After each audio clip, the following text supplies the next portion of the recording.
noches. Hoy vamos a hablar sobre la última dictadura militar desarrollada en Argentina, la cual empezó en 1976 y terminó 6 años después, en 1983.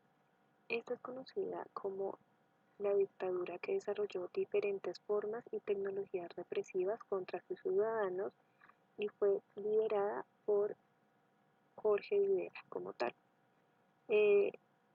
Esta dictadura se basó y fue su pilar como tal la represión, y esta represión se dio por el terror que el Estado impartía a sus ciudadanos y que el ejército como tal ejercía sobre los ciudadanos. Para poder entender bien por qué se dio esta dictadura, debemos empezar en 1974, cuando María Estela Martínez de Perón llega al poder. Ella fue conocida por Isabelita y ella llegó al poder y llegó a este gran cargo siendo mujer, y pues teniendo en cuenta todo lo que conllevaba en esa época. Ella llega al poder por ser vicepresidenta, y dado que en ese mismo año muere Juan Domingo Perón, que era el presidente de Argentina. Cuando ella llega al poder, cuando ella toma el poder, empiezan a haber unas crisis sociopolíticas y económicas terribles en el país, en el cual hace que el pueblo se rebele contra su gobierno y contra ella, y empieza a haber un descontrol total en toda la Argentina. Para ese entonces, ella toma la iniciativa de decretar como un poder hacia las fuerzas militares. Entonces ella firma un decreto en el cual se llamó las Fuerzas Armadas de ejecución de las operaciones militares y de seguridad necesaria para eliminar la subversión. ¿Qué decía este decreto? Este le da permiso de la aniquilación de toda la subversión, mandando matar a todo aquel que se revolucionara y que conspirara contra su gobierno y que viera de alguna manera se viera afectada la estabilidad de la sociedad. Para ese entonces, a su vez, en 1975, ya es nombrado Jorge Rafael Videla como jefe del ejército. Pero ¿quién era Jorge Rafael Videla? Jorge Rafael Videla fue un niño que nació en Buenos Aires en 1925 en el seno de una familia de ascendencia española con una tradición fuertemente militar. Él no iba a romper esta tradición, y él empieza también su carrera militar y entra a los 14 años a la Academia Militar. En 1940 se gradúa con honores con el grado de subteniente de infantería. Desde ese momento él empieza a tener su carrera política, pero no fue hasta 1971, pues en los años 70, cuando él empieza a tener como su auge en este ámbito. Y fue en 1973 cuando como tal cogió impulso, ya que fue nombrado jefe de Estado Mayor del Ejército, y a su vez él fue asesor de la delegación militar argentina en Estados Unidos. Pero en 1975 es cuando él es nombrado jefe de Estado Mayor Conjunto de las Fuerzas Armadas, y a los pocos meses es nombrado, como les dije anteriormente, el comandante general del ejército argentino. ¿Por qué lo nombran comandante? Lo nombran como tal porque en toda su carrera militar él es destacado por su disciplina y su respeto a las normas, y nunca despertó como esa desconfianza de que como la desconfianza entre lo que él representaba, lo que él hacía y el gobierno. Por ello nunca se pensó que fuera a ser lo que llegó a ser. Entonces, teniendo en cuenta esto, entonces en 1975, pues él es nombrado, Isabelita está en el poder, y él es el comandante del ejército. Entonces, ¿qué pasó? El gobierno militar aprovechó la crisis que estaba teniendo el gobierno de Isabelita, y aprovechó todo esto y organizó el golpe de Estado. Entonces, en la madrugada del 24 de marzo de 1976, el general José Rogelio Villarreal fue el que inició todo este golpe, arrestando a Isabelita, diciéndole: señora, las Fuerzas Armadas han decidido tomar el control político del país y usted queda arrestada. Todo esto se da cuando ella se está moviendo de la Casa Rosada en helicóptero al Aeroparque. Y es en este momento cuando se establece y se conoce el inicio de 6 años en los que se cometieron numerosos crímenes y persecuciones políticas. Y es donde más números de desaparecidos han habido registrados pues en este país. A pesar de que mucha gente estaba en contra del gobierno de Isabel, muchas mujeres la apoyaban a ella y cuando se enteraron de lo sucedido por los militares que la arrestaron, muchas mujeres salieron a las calles a protestar contra ellos para que la liberaran.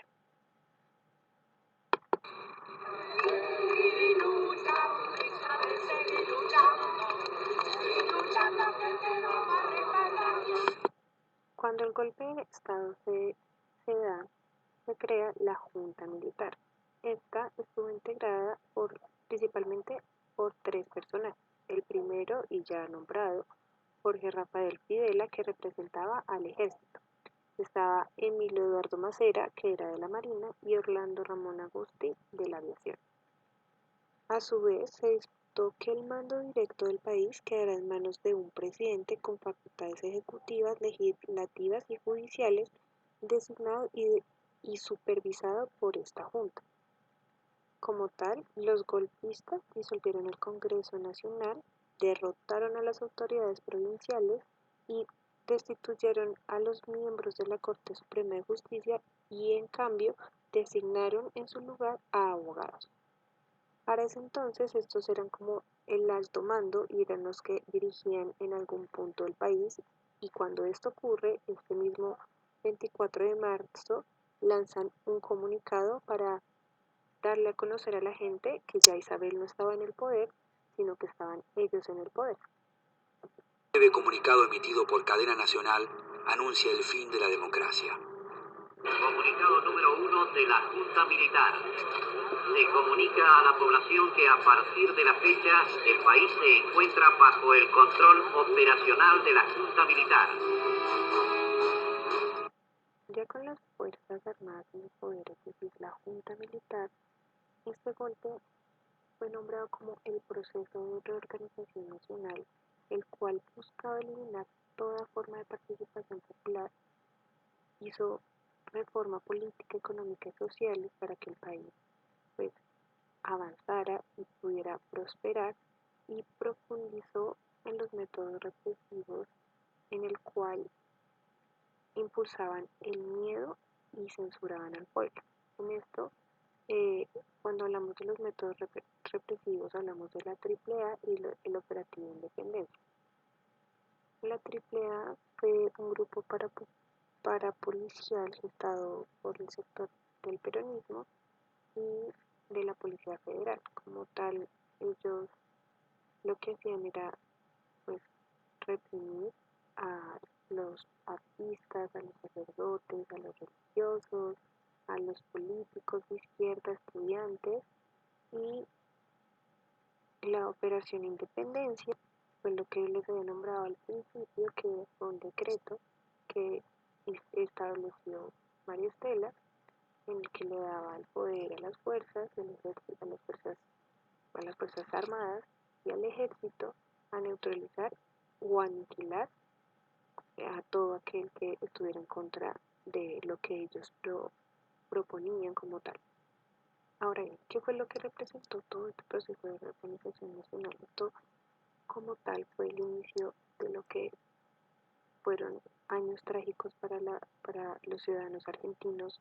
Fue caos total, desaparición, miedo, terror, en todos los sentidos, hacia los estudiantes, hacia las madres, hacia los hijos, hacia los religiosos, hacia todo el mundo vivió con miedo durante este periodo.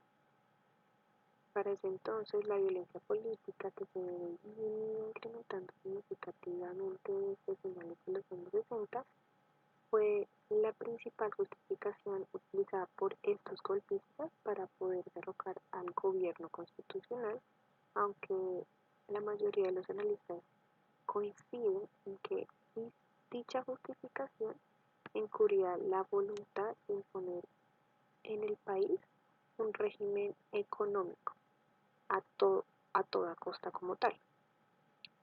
A su vez, la Junta Militar llevó a cabo una acción represiva en la línea de terrorismo de Estado conocida mundialmente como la Guerra Sucia. Esto estaba coordinada con otras dictaduras instaladas en los países sudamericanos mediante el Plan Cóndor, que contó con el apoyo de los principales medios de comunicación privados e influyentes del poder civil, la protección inicial del gobierno de Estados Unidos y la pasividad de la comunidad internacional.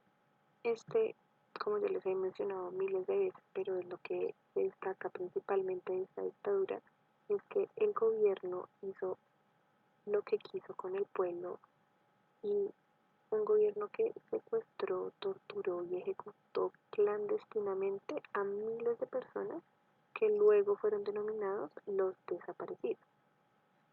Luego de meses de discusión y ciertos roces en la Junta Militar, especialmente con Macera, Videla es nombrado presidente de la nación.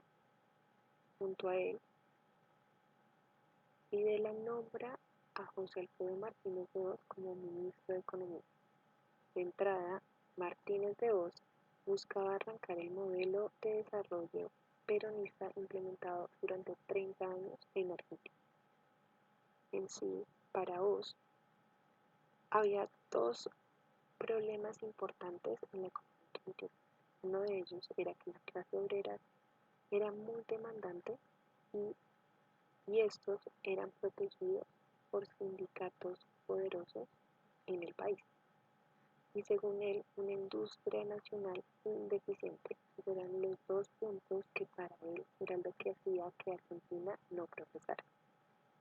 Por ello, cuando él entra al poder en 1976, entre las principales cosas que hace es congelar los salarios, suspende las paritarias que se les daban a los trabajadores y elimina el control de precios,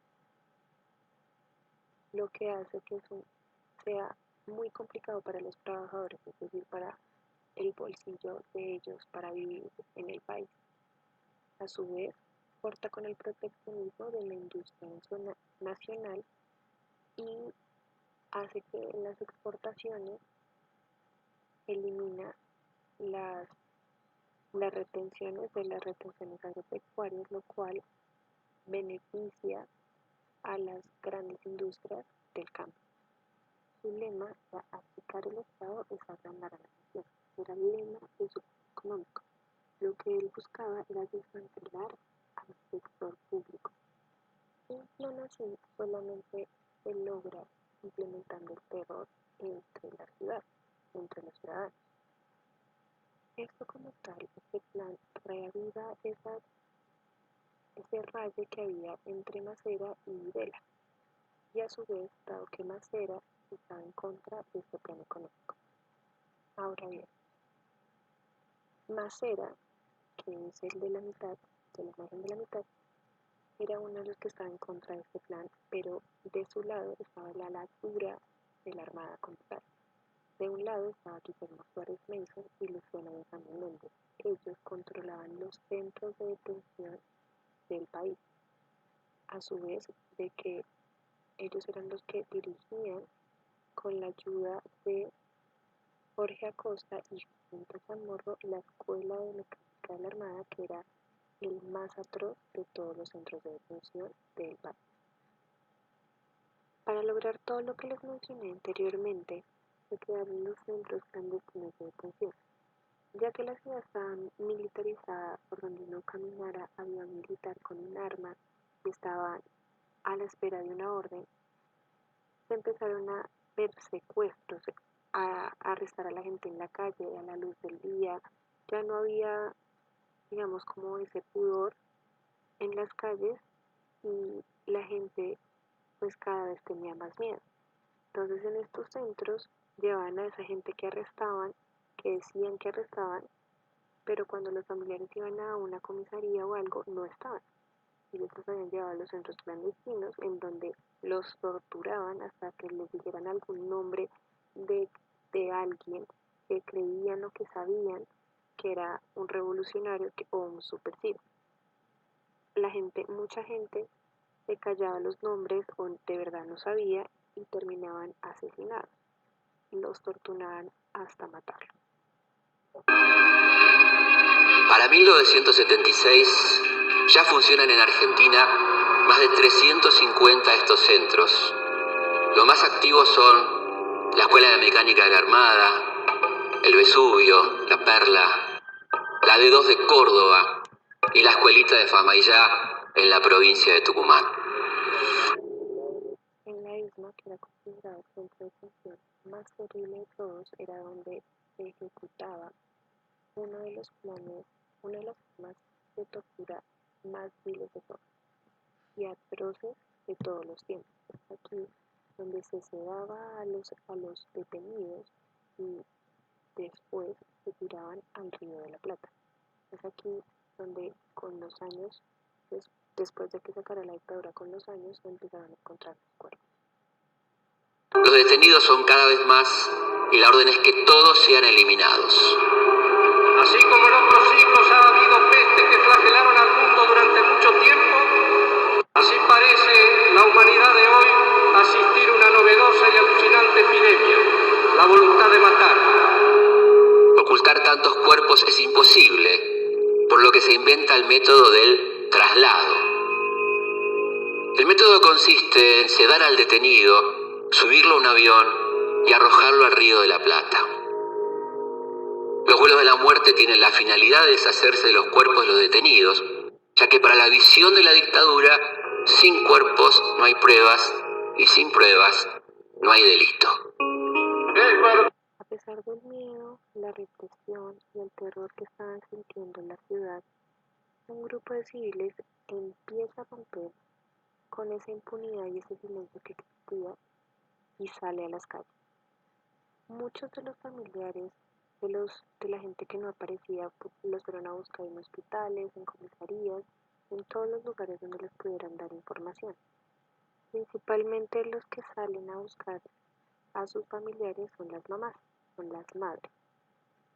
Y no solo estaban buscando a sus hijos, sino a sus hijas que habían desaparecido, a sus nietos, a sus sobrinos, a cualquier familiar que ya no esté con ellos y que no tengan razón. Y ellas salen a buscarlas con desespero, dado que hay muchas mujeres que fueron secuestradas, arrestadas, estando embarazadas. Lo que estas mamás, estas mujeres no saben cuando están buscando a sus familiares es que en estos centros clandestinos existe el sector de maternidad en donde las mujeres tienen a sus hijos y son arrebatados, son apropiados por el Estado y son vendidos a militares o a familiares de militares que quieran tener hijos. Y es aquí donde nace uno de los movimientos más nombrados y más conocidos en Latinoamérica, llamado Las Madres de la Plaza de Mayo. Fue formada por las madres de aquellas personas desaparecidas y aquellas personas muertas. La idea nació en 1977 y la idea fue reunirse en la Plaza de Mayo,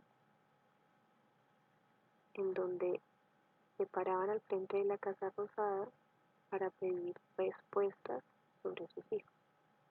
Dado que en ese entonces existía la ley de que no se permitía estar de pie más cierto número de personas, las mamás, las madres, decidieron caminar en círculos alrededor de la pirámide de Mayo para no ser el símbolo de la desobediencia civil.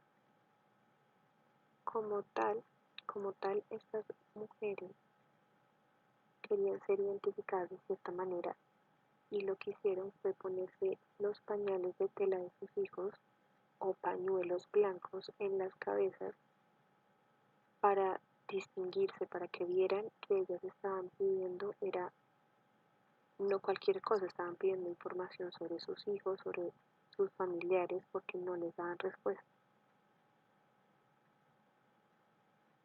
Dadas este momento comenzaron las marchas alrededor de la pirámide de Mayo como símbolo de la libertad.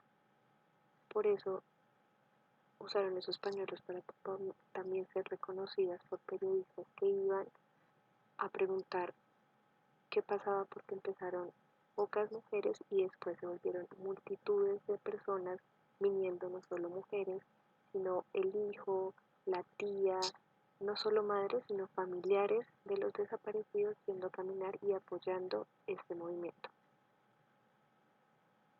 La señora de Bonafini, presidenta de esta asociación, decía: creamos la Asociación de Madres de Plaza de Mayo porque cuando nos juntamos para reclamar por nuestros hijos en otros organismos del gobierno militar, nos sentíamos como separadas.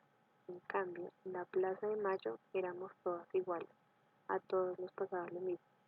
Nos habían llevado a nuestros hijos, orábamos por su ausencia, compartíamos nuestras tristezas y nos unía un único dolor. Las madres de la Plaza de Mayo fueron escuchadas internacionalmente y fueron los periódicos que se interesaron en esta lucha los que las hicieron llegar a oídos de más grandes, dado que el presidente Videla decía que no había desaparecido, que no existía. Por más que ellas lucharon y lucharon, al sol de hoy, después de muchos años, siguen sin tener respuesta. ¿Dónde están nuestros hijos? ¿Vivos o muertos? Angustia porque no sabemos si están enfermos, si tienen frío, si tienen hambre. Hace 2 años que estamos así. Mi hija estaba embarazada de 5 meses cuando se la llevaron. Mi nieto tiene que haber nacido en agosto del año pasado. Hasta ahora no he podido saber nada de él. Que digan dónde están. La Asociación Madres de Plaza de Mayo conmemoró los 40 años de la primera ronda con la que iniciaron los reclamos a la dictadura cívico-militar por la desaparición de sus hijos. A las 15:30 se realizó la ronda de conmemoración, dando inicio a las celebraciones que incluyeron festivales y muestras fotográficas. A 41 años, las madres siguen reclamando saber dónde están los 30.000 desaparecidos y pidiendo cárcel para los perpetradores del terrorismo de Estado.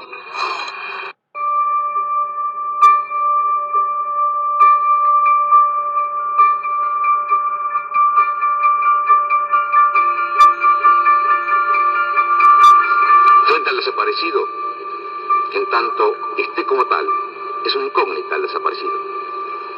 Si el hombre apareciera, bueno, tendrá un tratamiento X.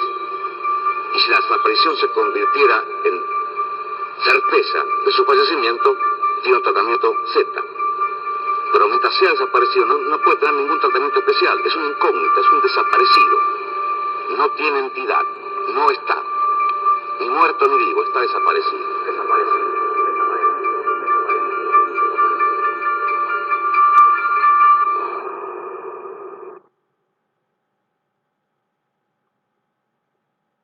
Ante esto, empieza a ver la gente que empieza a escribir, que empieza a cantar, y acá es donde empieza el rock argentino, el rock nacional, en el que es como una lucha, una expresión contra el gobierno de Videla. Ante esto, Videla hace una lista negra en el cual censura a ciertos artistas, a ciertas canciones y ciertos libros, películas. Todo el mundo artístico lo empieza a censurar.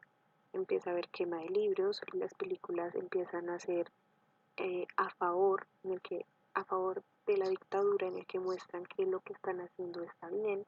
Los artistas tienen que salir del país porque los están persiguiendo, los censuran, no tienen voz, y es ahí donde empiezan a hacer, después de la dictadura, donde empieza a sonar bandas como Soda Stereo, que es muy conocida, pero también en ese entonces son censurados artistas como lo fueron Alberto Spinetta, León Gieco, Charly García, Alberto Cortés, Marlene Walsh, Cacho Castaña, música internacional como era los Pink Floyd, Aerosmith, los Beatles. Todos esos artistas que protestaban contra algo fueron vetados de la dictadura.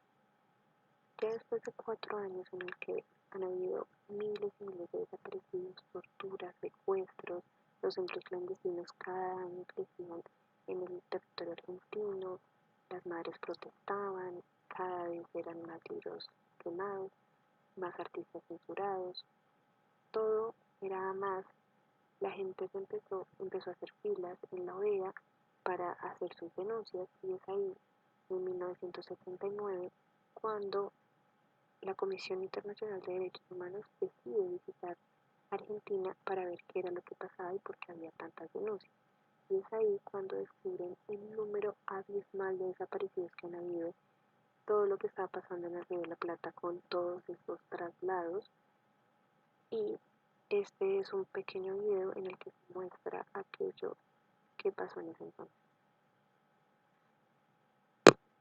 Al terminar su visita, llevan registrados 5.000 denuncias de desapariciones.